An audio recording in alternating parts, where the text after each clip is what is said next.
Most of the people in the media, they always show you these concrete walls. But really, this big project of 451 miles long, 95% are wire fences, only 5% are concrete walls. I tried all the time to find the right balance between the security needs and the rights of the people on the ground. We were fighting the Palestinian terror, but not the Palestinian people. Why wasn't the wall built in a way that would create a sense of honor for the Palestinians? 95% of the wall is built inside the West Bank.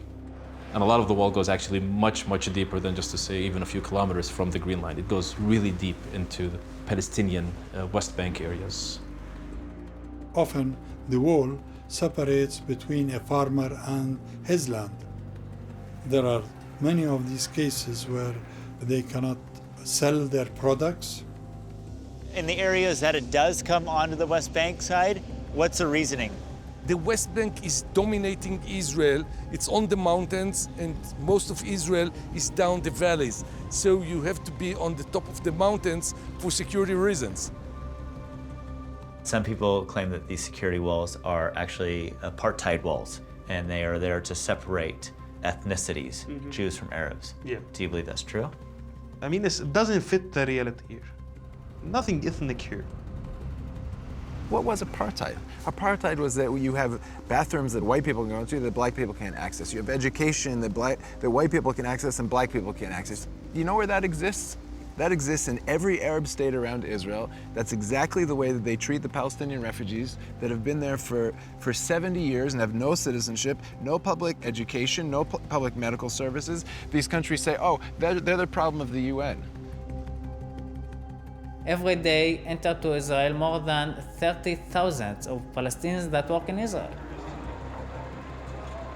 Checkpoints actually controlling my daily life and restricts my right of movement, even between the Palestinian cities. Because closing one checkpoint means separating the south and the north of West Bank in one touch. Each time I go across the checkpoint and they didn't stop me, and I ask myself, are they crazy? What if I was a terrorist?